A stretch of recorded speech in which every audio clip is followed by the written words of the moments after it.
Staring at the Mountain, Chapter 11, No Time to Die, Burning House, Wouldn't It Be Nice, Jessie's Girl. Time is fleeting. Time cannot be added to your ticket like minutes on a phone. Time is now.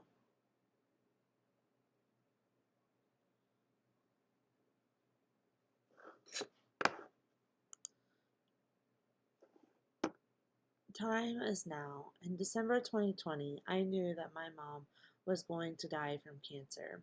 Her diagnoses and symptoms were alarming, and I could see the writing on the wall. I was unwell myself. I was overweight and having panic attacks all day. My body hurt from head to toe. My PCOS was causing a lot of symptoms.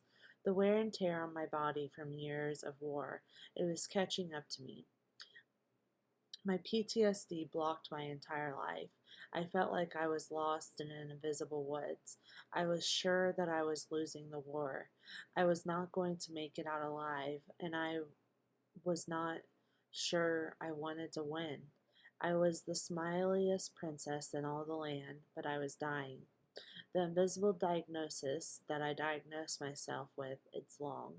I could go to the good doctors to tell me what I already knew. I could get the medications and the procedures. I could sit in the doctors and the hospitals, or I could try to change course. I could try to bring back my memories. I could try to be healthier. I could try to get better. And if I am on limited time, I want to get my books done first.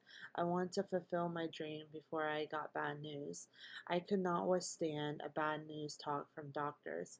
I care about my health. I care about my mental health. And if I get bad news, I do not want to be on a tightrope in my mind. I had to try to find solid ground. I had to get rooted in who I was. I had to get stronger. I had to remember. And when I realized this could be the final curtain call, I made a step in a last chance effort to spend the end of my life with my best friend, a person who I've known since I was 5 years old. However, he's always so unavailable that his unavailability becomes painful.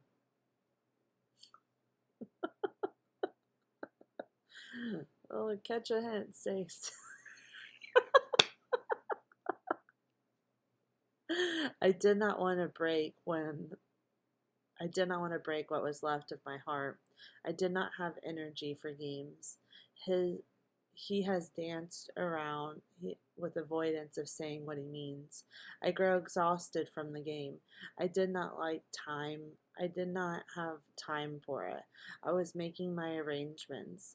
I needed to focus on my mom. She had her slip, and she was on limited time, and she was on her way to heaven, and now she is. I am left with myself and my son. It's January 30th, 2020, and I think my old friend is a spy. This is paranoid schizophrenia. I'm going to keep some of it in. I take most of it out, but I think my old friend is a spy. However, I also understand that I have dementia and a long list of health diagnoses, and I do not have my mom to worry about. She is not hurting. She is someone I know. She is someone I know, and she is safe. She's somewhere I know, and she is safe and sound. She is somewhere that she gets to watch me write this. She is now a guardian in my galaxy. She really has so many questions about my old friend, and she always has been so confused by all of my friendships. This one she understands affected me. This one she understood held my heart. She did not want to get my heart broke. She understood that was the one that could. I am a strong woman, and I do not get easily bothered. I can be harsh and cruel with my feelings, but this one seemed to weaken my tough exterior. She had questions. In December 2020, I reached out to my old friend.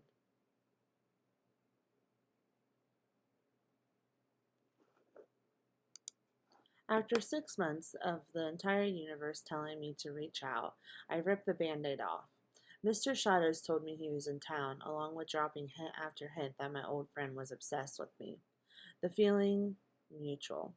I am sad, sick, and need an OG friend. I needed someone to just get it.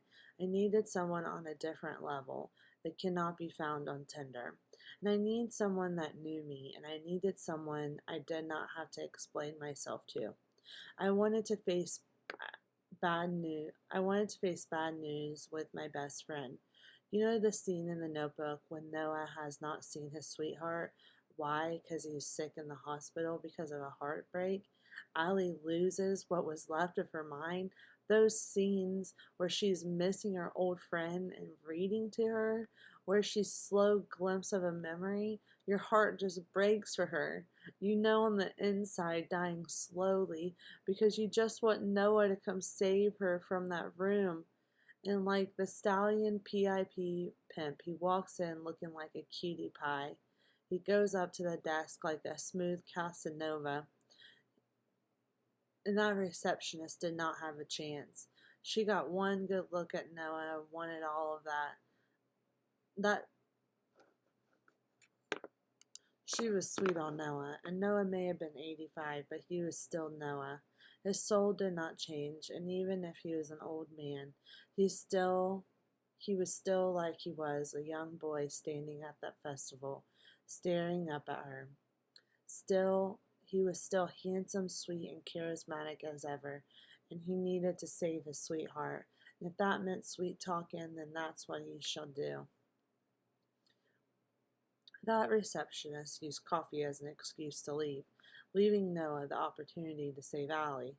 A receptionist was not going to stop love. She rushes into the cage and saves her. He rushes into the cage and saves her. The crowd goes wild. All all I hope is your smile stole what was left of my heart.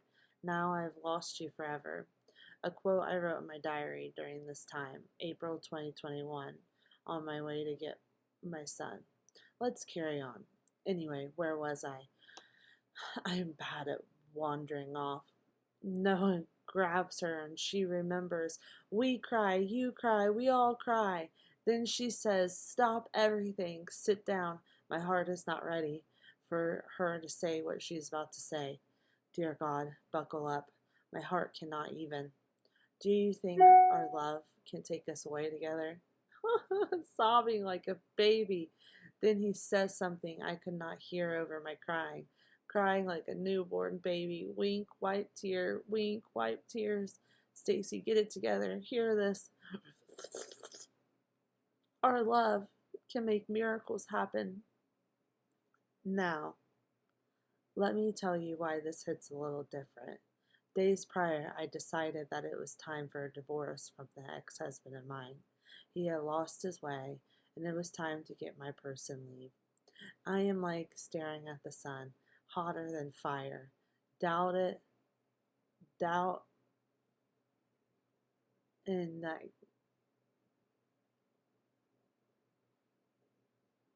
can be power. Doubt can be more powerful than certainty of that. What? I don't know. I must believe that. I am ready. I wasn't ready then, but I'm ready now. Since December 2020, I have been wanting to say that. It's been on the tip of my tongue, but I would just keep cutting it off and slapping the lion in my belly to calm down. She was wild and don't listen for shit. Then I would write.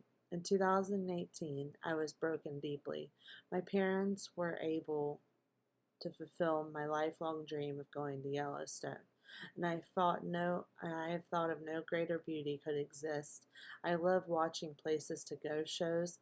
Yellowstone was my favorite. It was simply like staring at the sun, big rolling mountains with wet rivers rushing in its galley, the flow of its water playing me wondrous songs.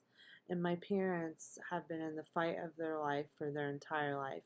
And it was the first time they were able to take my son, my ex husband, and I to our favorite place.